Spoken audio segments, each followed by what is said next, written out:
Joni, watched a little bit, obviously, the last game, assist turnover ratio. Yeah. Taking from the West Virginia game, a lot better tonight. Did you guys emphasize that going in, or just maybe what did you take from the West Virginia game and maybe turn that around today?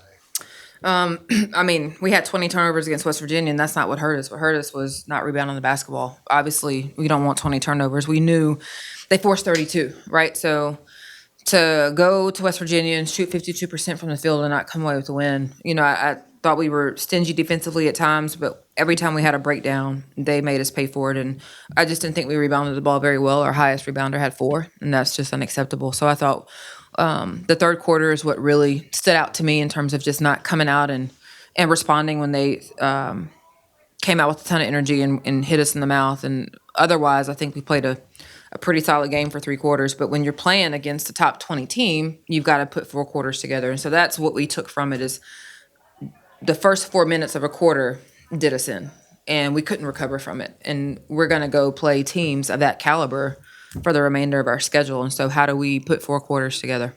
I think today we still turned it over too much, in my opinion. Some of those were being aggressive, and I don't have a problem with that. But when you're not being pressed, 16 turnovers, is that what it was? Still too many. Whether it's a 3 seconds in the lane or an illegal screen, we've got to just take care of the basketball better in those situations. But for a one-day turnaround, I thought we were locked into the scouting report and came out and tried to have some good energy. It seemed like I said you shot the ball a lot better in this ball game. Yeah, I think so. I mean, again, I looked up at one point and we had 1 assist at West Virginia, and that's kind of what they force you into doing a little bit. And I thought we were able to move the ball some, have some better looks, and be a little bit more comfortable. A career high 24 for Jada. So just how great was that to see?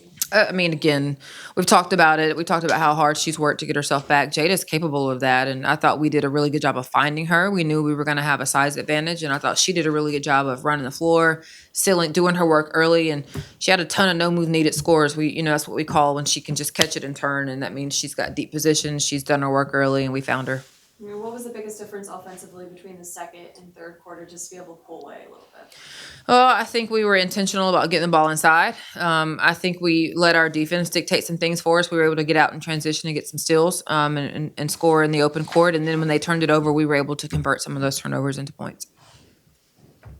Only 6 trips to the free throw line for Northwestern State. What were the keys to limiting those opportunities? I've been pretty pleased all year with we fouled a ton last year, and so that's been a big point of emphasis for us, is not sending other teams to the free throw line. And I think, for the most part this season, we've done a really good job of getting to the free throw line ourselves and creating opportunities there for us, but also limiting our opponents' opportunities at the free throw line. I thought we played with our hands without using our hands a ton, and I thought that we covered for each other. That it? There was a stretch, I guess, in the third quarter where they had they hit a 3, a couple turns.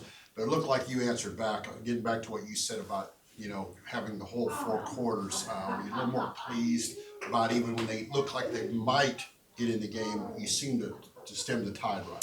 Yeah, I think right after they came down, hit a 3, we gambled. We weren't out there. They've got some people who have a quick release on their trigger, and we weren't covering for each other at that point. And in the timeout, we talked about just Xing out on the backside and got it corrected. So it was nice to see, again, like application in a timeout being done once they leave the huddle.